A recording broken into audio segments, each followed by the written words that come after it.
أعوذ بالله من الشيطان الرجيم بسم الله الرحمن الرحيم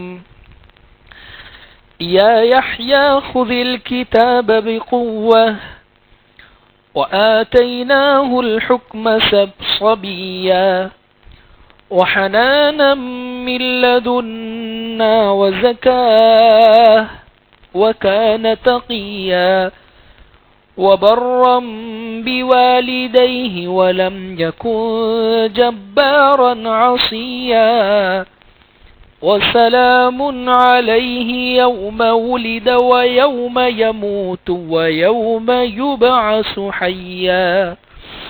ترجمہ: اللہ کا حکم ہوا، اے یحییٰ مضبوطی کے ساتھ کتاب تھام لو، اور ہم نے بچپن ہی میں ان کو حکمت و دانائی سے نواز دیا، نیز اپنی طرف سے رحم دلی اور پاکیزگی عطا کر دی تھی۔ وہ بڑے ہی پرہیزگار تھے اور اپنے والدین کے فرما بردار تھے، سرکش اور نافرمان نہیں تھے۔ سلامتی ان پر جس دن وہ پیدا ہوئے، جس دن ان کی موت ہوگی اور جس دن وہ دوبارہ زندہ کیے جائیں گے۔ عزیز بزرگوں، سورہ مریم کی یہ 4 آیتیں، آیت نمبر 12، 13، 14 اور 15 تلاوت کی ہے۔ پچھلی آیتوں میں حضرت زکریا علیہ السلام کا قصہ چل رہا ہے کہ بہت عاجزی کے ساتھ اپنے پروردگار کو حضرت زکریا علیہ السلام نے پکارا کہ اللہ اولاد عطا کر دیجیے۔ اللہ نے فرمایا کہ آپ کے یہاں ایک بیٹا ہوگا، یحییٰ نام ہوگا، اس کی خوشخبری آپ کو دی جا رہی ہے۔ تعجب سے پوچھے اللہ کیسے ہوگا؟ اللہ نے فرمایا اسی طریقے سے ہوگا، اور یہ آپ کے پروردگار کے لیے بہت آسان ہے۔ اس کی علامتیں، نشانی یہ ہوگی، رحم میں بچہ ٹھہرے گا، اس وقت آپ بات نہیں کر پائیں گے، مطلب تھوڑی بہت بات کے علاوہ، اشاروں سے بات کے علاوہ، ذکر کے علاوہ آپ دوسری چیزیں نہیں کر پائیں گے۔ بس سمجھ لینا اس زمانے میں کہ اولاد ٹھہر گئی ہے۔ خیر، اللہ تبارک و تعالی نے حضرت یحییٰ علیہ السلام کی حضرت زکریا علیہ السلام کے یہاں پر ولادت ہوئی، پیدا ہوئے۔ اب وہ پورا واقعہ حذف بیچ میں سے بار بار ذکر کیا۔ قرآن اصل مقصد کو بیان کرتا ہے، جس کے لیے یہ کتاب لائی گئی ہے، واقعے کی کتاب نہیں ہے یہ قرآن۔ قرآن جو واقعات بیان کرتا ہے اس سے بھی ہر ایک لفظ، آیت سے ایک پیغام دینا چاہتا ہے قرآن۔ آخری آیت پڑھی گئی تھی، حضرت زکریا علیہ السلام اشارے سے بات کر رہے ہیں، قوم کو یہ کہہ رہے ہیں کہ اللہ کا ذکر خوب کرو۔ بشارت ملی، خوشخبری ملی، یعنی انسان کے حالات بہت اچھے ہو تو ایسے موقع پر ذکر تسبیح کو اور بڑھا دینا چاہیے۔ اس کے فوراً بعد اللہ کیا فرماتے ہیں؟ یا یحییٰ، اے یحییٰ، یعنی سیدھا حضرت یحییٰ علیہ السلام سے خطاب، ان سے بات۔ بیچ میں کب ہوا، کہاں ہوا، کیسے ہوا، وہ ساری، یعنی ہوا حضرت زکریا علیہ السلام کی یہاں پر لڑکے کی پیدائش ہوئی، بیٹا اللہ نے عطا کیا۔ اور یہ بیٹا عطا ہونا دنیا کے اسباب میں بہت بڑی خوشی ہے۔ اس خوشی کا اندازہ اس سے لگایا جا سکتا ہے کہ ایک پیغمبر کتنے زیادہ خوش ہیں۔ اس لیے اللہ تبارک و تعالی نے پیارے آقا صلی اللہ علیہ وسلم کو بھی بیٹے عطا کیے تھے، لیکن وہ حکمت کی وجہ سے جوانی میں پہنچنے سے پہلے پہلے اور ایک عمر کے پہنچنے سے پہلے پہلے ان کی وفات ہو گئی، آپ کے تینوں بیٹوں کی۔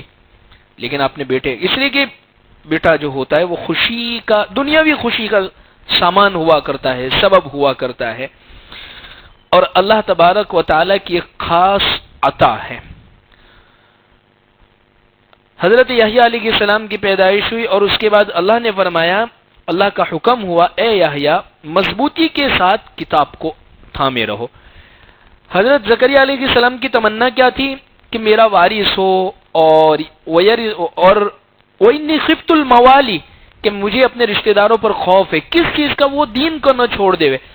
اللہ نے اس دین کو باقی رکھنے کے لیے فرمایا کہ اے یحییٰ کتاب کو مضبوطی سے تھام لینا، یعنی جو کتاب دی گئی ہے آپ کو. کون سی کتاب دی گئی؟ اصل میں حضرت یحییٰ علیہ السلام کے آنے کا جو زمانہ ہے حضرت موسیٰ علیہ السلام سے حضرت عیسیٰ علیہ السلام کے بیچ کا زمانہ ہے، اور اس زمانے میں کوئی نئی کتاب نہیں آئی تھی. 4 مشہور کتابیں ہیں آسمانی، تورات، زبور، انجیل، قرآن مجید. تو کوئی نئی کتاب نہیں آئی تھی. یعنی حضرت یحییٰ علیہ السلام بھی مکلف تھے تورات پر عمل کرنے کے.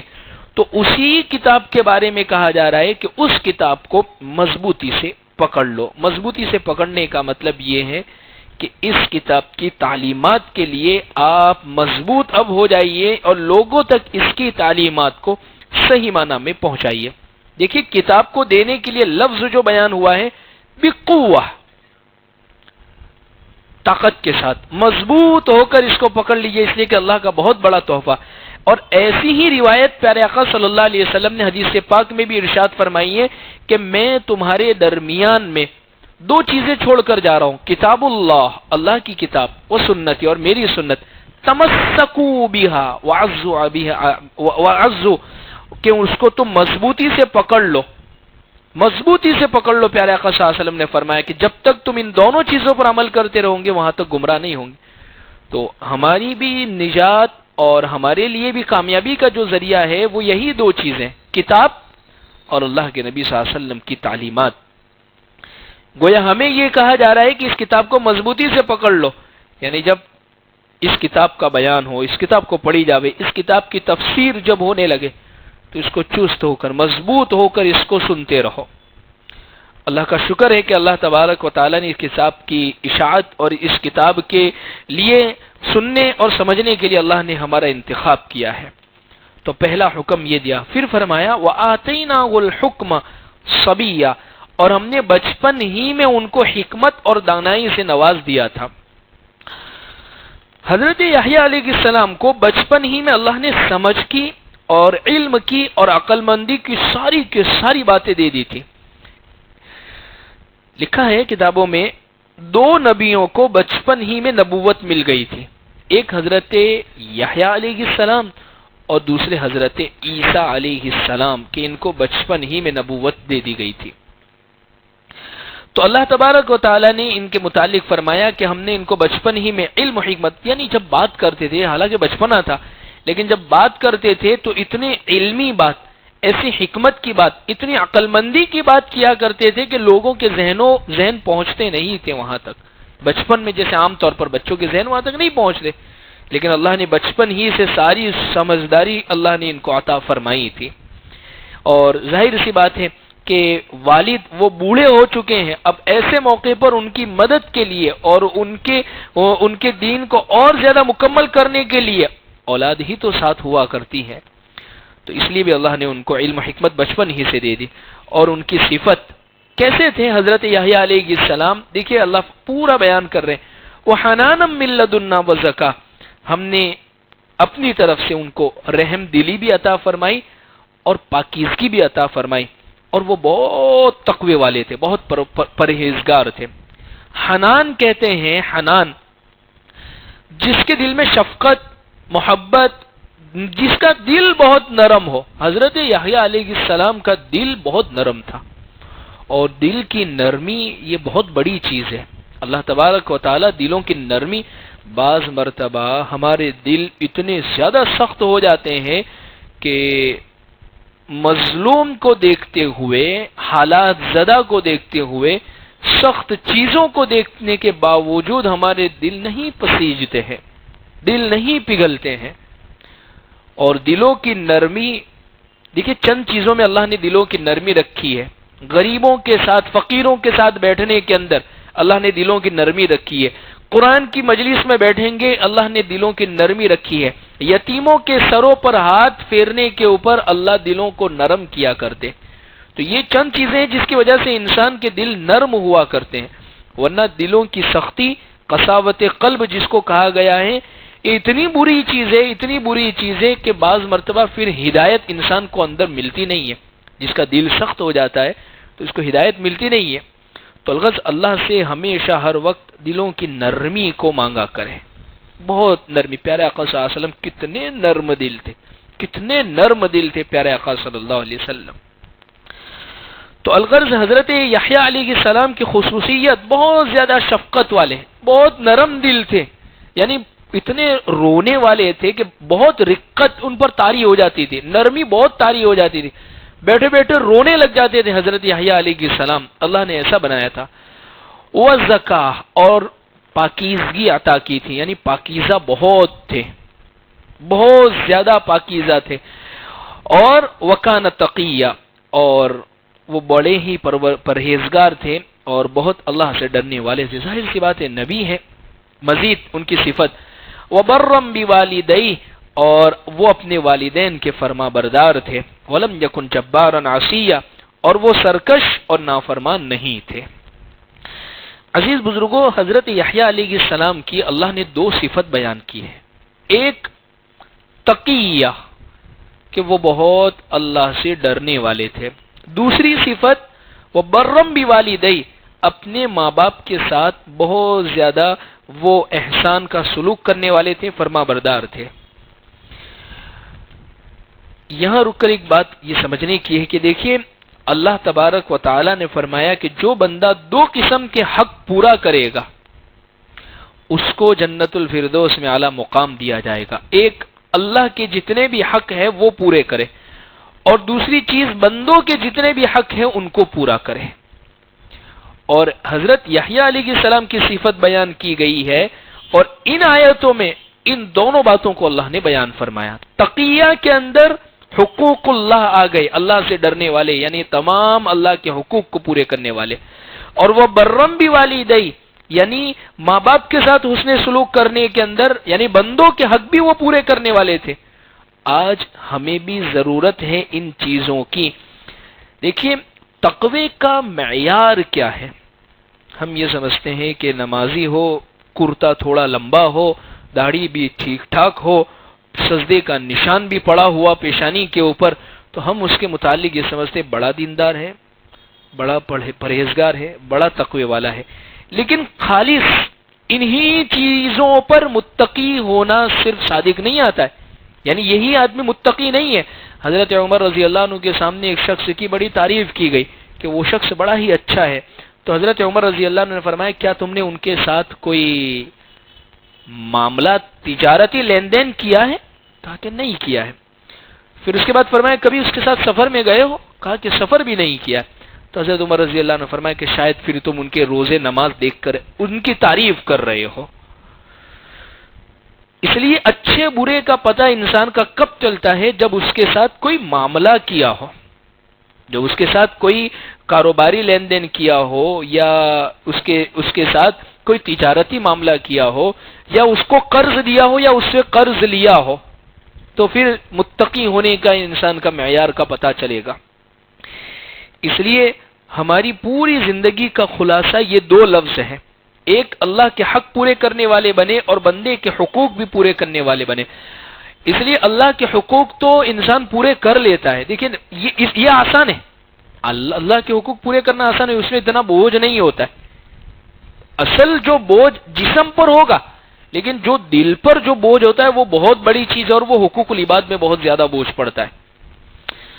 اس لیے نماز بھی ہو جاتی ہے ادا، زکوٰۃ بھی تھوڑا اللہ کا ڈر آیا، خوف آیا تو وہ ہو جاتی ہے ادا، روزے بھی رکھ لیتا ہے، حج بھی ہو جاتا ہے، تو یہ حقوق تو پورے ہو جاتے ہیں۔ لیکن حقوق العباد کے اندر انسان میں بہت کوتاہی، اور حقوق العباد میں بھی دو چیزیں، ایک معاشرت، سماج میں رہن سہن کے حساب سے، اور دوسری چیز ہے معاملات، مالی لین دین۔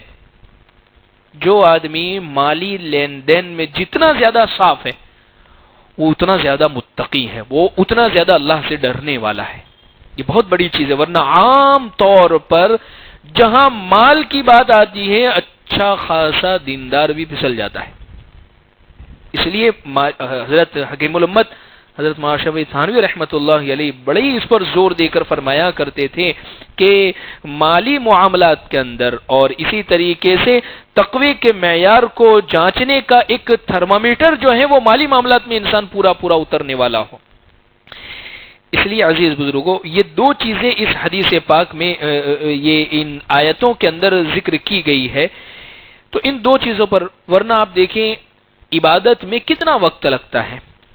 حقوق اللہ کے اندر روزے سال میں ایک مرتبہ آئیں گے، ایک مہینے، زکوٰۃ بھی سال میں ایک مرتبہ، حج تو زندگی میں، اور نماز پورے دن کا اگر حساب لگاوے تو میں سمجھتا ہوں شاید ایک آدھ، ڈیڑھ، دو، یا بہت اخلاص تو 2.5 گھنٹے کے اندر پوری نماز مکمل ہو جائے گی.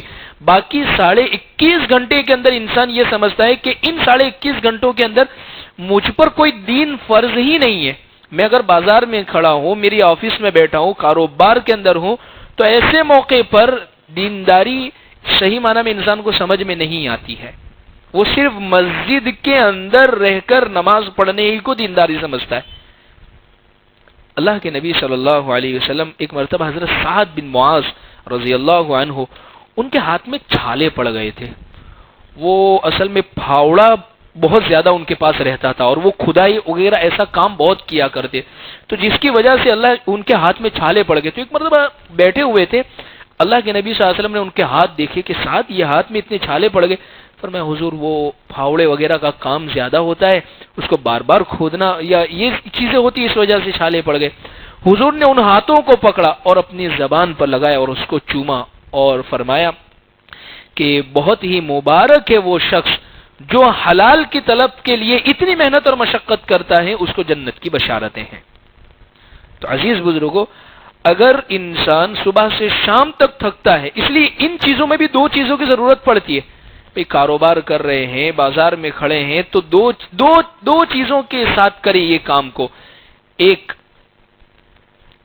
حلال کمانے کی نیت سے کرے، حلال کمانے کی جائز طریقوں پر، ورنہ شک شبہات تو اتنے داخل ہو گئے کہ اللہ کی حفاظت، اللہ کی امان، اللہ کی پناہ. تو ایک سب سے پہلے حلال، اور دوسری چیز نیت ہماری صحیح ہو. بھئی میں کیوں نکل رہا ہوں فجر سے، گھر سے کیوں نکل رہا ہوں؟ مال کمانے کے لیے، وہ کما لیا، اس کے بعد اور زیادہ کمانے کے لیے. بھئی کیوں نکل رہا؟ نہیں، میں اس لیے نکل رہا ہوں میرے بیوی بچوں کا، گھر والوں کا پیٹ بھروں، میری نیت یہ ہے. تب تو یہ اچھا ہے. ورنہ صرف مال کا ذخیرہ کرنا، جمع کرنے کی نیت ہے تو پھر بہت سارے ایسے گزرے ہیں دنیا کے اندر جن کے مالوں نے ان کو کوئی فائدہ نہیں پہنچایا. اور حدیث میں حضور نے فرمایا کہ تم میں سے کون ہے جو دوسرے کے مال سے محبت کرتا ہے؟ صحابہ نے فرمایا ہم میں سے تو ہر ایک کو اپنے مال سے محبت. تو حضور نے فرمایا اگر اپنے مال سے محبت ہوتی تو بہت زیادہ جمع کرنے کی فکر نہ ہوتی، اس لیے کہ جمع کر کے وہ دوسروں کے لیے چھوڑ کے جا رہا ہے، تو وہ دوسروں کا، وہ اس سے کون محبت کرے گا؟ تو الغرض عزیز بزرگوں، ان دونوں آیتوں کا ماحصل اور خلاصہ یہی ہے کہ حقوق اللہ اور حقوق العباد صحیح معنی کے اندر اگر انسان کی زندگی میں آ گیا تو وہ بندہ کامیاب ہے. ان دونوں آیتوں میں یہ باتیں ذکر کی گئی. پھر آگے فرمایا وَسَلَامٌ عَلَيْهِ يَوْمَ وُلِدَ وَيَوْمَ يَمُوتُ وَيَوْمَ يُبْعَثُ حَيًّا، کہ سلامتی ہو یحییٰ علیہ السلام پر جس دن وہ پیدا ہوئے، جس دن ان کی موت ہوگی، اور جس دن وہ دوبارہ زندہ کیے جائیں گے. یہ 3 وقت انسان کے لیے بڑے اہمیت والے 3 وقت ہے. اللہ نے حضرت یحییٰ علیہ السلام کی حفاظت فرمائی، قرآن میں اعلان ہے سلامتی ان پر پیدائش کے وقت بھی ہوئی، موت کے وقت بھی ہوگی، دوبارہ زندہ کیے جائیں گے اس وقت بھی ہوگی. لیکن یہ آیت بیان فرما کر پیغام ہمیں دیا گیا ہے کہ ان 3 وقتوں پر ہمیں بھی اپنی سلامتی کی فکر کرنی ہے. پیدائش کے وقت کی سلامتی یعنی سب سے پہلے کوشش یہ کرنی، جب بھی بچہ پیدا ہوا پہلی فکر یہ ہونی چاہیے کہ بچے کے کان میں اذان دی جاوے، اقامت کہی جاوے. پہلی فکر یہ ہونی چاہیے. دوسری آوازوں کے پہنچنے سے پہلی فکر یہ ہونی چاہیے. تو یہ سلامتی جس دن وہ پیدا ہوئے، پیدا ہونے کے وقت کی سلامتی. دوسری تو یہ ایک دینی سلامتی. اور اسی طریقے سے آج کل آپ دیکھیں ڈیلیوری کے معاملات کتنے زیادہ سخت سے سخت ہوتے جا رہے ہیں کہ بچہ ڈیلیوری کا وقت ہے اور اسی طریقے سے آخری مہینہ چل رہا ہے، اور ایسے موقع پر ڈاکٹر نے کہہ دیا ہے کہ یہ کیس تھوڑا کرٹیکل ہو گیا ہے، تھوڑا سخت معلوم ہوتا ہے، اس لیے کہ بچے کے گلے کے اندر دوسری چیزیں پھنس گئی ہیں یا اسی طریقے سے بچہ گھوم گیا ہے. تو ایسے موقع پر ماں باپ پر، رشتہ داروں پر کیا گزرتی ہے. اس لیے بزرگوں نے لکھا ہے کہ ایسے موقع پر چند آیتیں اور چند چیزوں کے پڑھنے کا اہتمام کرے، اس لیے کہ ڈیلیوری کوئی معمولی چیز نہیں ہے. جو حالات سے وہ عورت گزر رہی ہوتی اس کا اندازہ نہیں ہو سکتا ہے. تو ایسے موقع پر فرمایا گیا ہے سورہ انشقاق کی 5 آیتیں، اذا السماء انشقت وَأَذِنَتْ لِرَبِّهَا وَحُقَّتْ وَإِذَا الْأَرْضُ مُدَّتْ وَأَلْقَتْ مَا فِيهَا وَتَخَلَّتْ وَإِذَا الْأَرْضُ مُدَّتْ. یہ 5 آیتیں خوب پڑھنے کو کہے اس بچی کو جو جننے والی ہے، اس کو کہے کہ یہ 5 آیتیں پڑھ، اور گھر کے سارے لوگ پڑھے ثُمَّ السَّبِيلَ يَسَّرَ ثُمَّ السَّبِيلَ يَسَّرَ ثُمَّ السَّبِيلَ. اللہ اس کے معاملے کو آسان فرما دیجیے. اور بعض لوگوں نے تجربات میں، مجربات میں بھی یہ بات لکھی ہے کہ موطا امام مالک حدیث کے اندر سب سے پہلی جو کتاب لکھی گئی، اصح الکتب، صحیح ترین کتاب امام بخاری کی بخاری شریف، لیکن جو کتاب حدیث میں لکھی گئی سب سے پہلے وہ موطا امام مالک ہے. بعض بزرگوں نے لکھا ہے کہ ڈیلیوری کے وقت موطا امام مالک کو اگر پاس میں رکھا جاوے تو اللہ آسانی والی اور نارمل ڈیلیوری کے زیادہ چانسز رہتے ہیں، اس لیے کہ آج کل سیزر بہت عام ہو گیا ہے.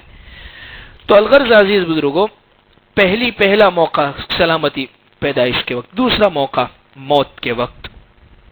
اس لیے حدیث میں حضور نے فرمایا کہ من کان آخر کلام لا الہ الا اللہ، آخری کلمہ زبان سے اگر لا الہ الا اللہ تو وہ جنت میں داخل ہوگا. تو اس کی آخرت کی فکر. اور تیسرا وہ وقت ہوگا جب انسان کو دوبارہ زندہ کیا جائے گا، اس وقت کے بنانے کے لیے آج اللہ نے یہ وقت دیا ہے، اس کی صحیح معنی میں قدر کرے. تو یہ حضرت یحییٰ اور حضرت زکریا علیہ السلام کا قصہ تھا، یہ مکمل ہوا. اب عمود قصہ آ رہا ہے. سورت کا نام مریم اور قصہ بھی حضرت مریم کا آ رہا ہے. اللهم لك الحمد كما انت اهل فصل على محمد كما انت اهل وافعل بنا ما انت اهل فانك اهل التقوى والمغفرة. ربنا آتنا في الدنيا حسنة وفي الآخرة حسنة وقنا عذاب النار. جزا الله عنا محمد صلى الله عليه وسلم بما هو أهله.